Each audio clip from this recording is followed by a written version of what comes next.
went back to our friend Jeff Dye, and they've been showing me this Cabernet forever.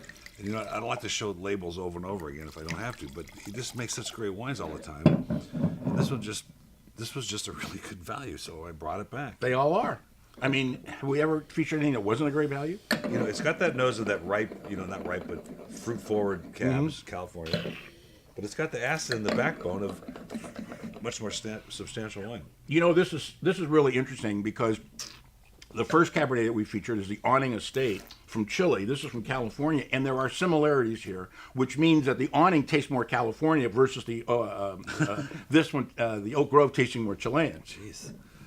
When I first tasted this, I was reluctant because I thought there was a little RS in it, a little residual sugar, but there's none. No, there's no residual. I mean, there's some, but you can't taste it. It's 0.3%, but the nose is just fabulous. Now it's opening up. That's just.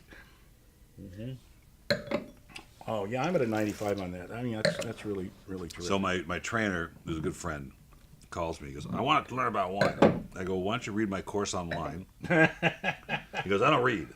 I'm like, "Well, it's going to be kind of hard to learn about wine without reading." He goes, "Let's go to dinner." I said, "All right." So I took him to Meat Piace Monday. And I'm looking at the wine list, and I'm starting like, you can't. The guy's, like in 3 minutes, his eyes were like, there's no way. I go, this is a study. Wine is a study. It's forever. You're never going to learn enough. So I'll start with the basics. I go, wine is made from grapes. Well, that's pretty much how I started. And the first thing I do, I like to play with my students when I have them in there. And first thing I ask is, how many of you took this class so that you would know how to order a wine in a restaurant or pick one up in the store? And they all raise their hand. I said, well, then you can all leave because you're not going to learn that. I should have said it then. Because I started the conversation and did it the same way. I go, why did you want to do this?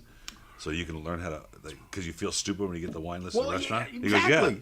He goes, but what do? You ask somebody who's selling it to you. They're taking your money. They should be able to answer your questions. That's what always annoys me about people. They're so intimidated to order wine, they don't ask any questions. Of course, I ask questions and find out that the guy who's trying to sell it to me doesn't know anything, but that's another story. Now, anyhow, this is uniquely different than the Spellbound. Because would you stop reading my mind? It's from Washington. Just stop it. Exactly, from California. No, it's Washington State. No, this is Washington, but it's uniquely different from California. Yeah, so this was a freak thing because it's $16 on the shelf. You get it for $6.99. I got a call from Southern saying on the last day of the month, the Evil Empire. He goes, "We'll sell you the Red Diamond so you can put it in the classic series, but you got to tell me today." Okay. It was like 5:00 on the 31st. I said, okay. I said, and I hadn't tasted it. Right? I never do, right? Are you kidding? No. Oh, I didn't. But I figured when he delivers 800 cases, 400 cases, or whatever, no, this is only 112 cases. We built 112 cases, and I don't like it. I'll just That's right. Took it off the truck. But the other thing, this is Saint Michel. Okay. Right, I know the brand. This is Saint Michel. It's pretty reliable. You don't argue Saint Michel. I mean, this is truly one of the best wineries in the world. I mean, seriously. At every American wine tasting competition, they have won more Winery of the Year than any other winery, including anybody in California. Because everything they make is delicious. Yeah, everything, red, white, whatever. It's unbelievable. So it's leaner, it's crisper, there's not as much green apple, way less oak.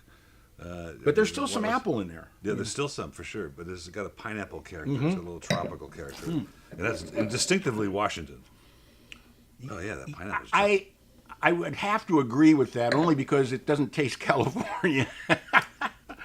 Delicious, 97 for me. Yeah, and you know how much I love Chardonnay. This is absolutely spectacular. But I'd basically order any wine from Chateau Saint Michel. Yeah. I mean, people ask me what should I order? Anything from Saint Michel. I think their sparkling for $10 is one of the best deals in the market. It's really, really good. But I'll tell you what my epiphany was in 1982 when I tasted their 78 Cold Creek Cabernet. Oh, yeah. And I went, are you kidding me?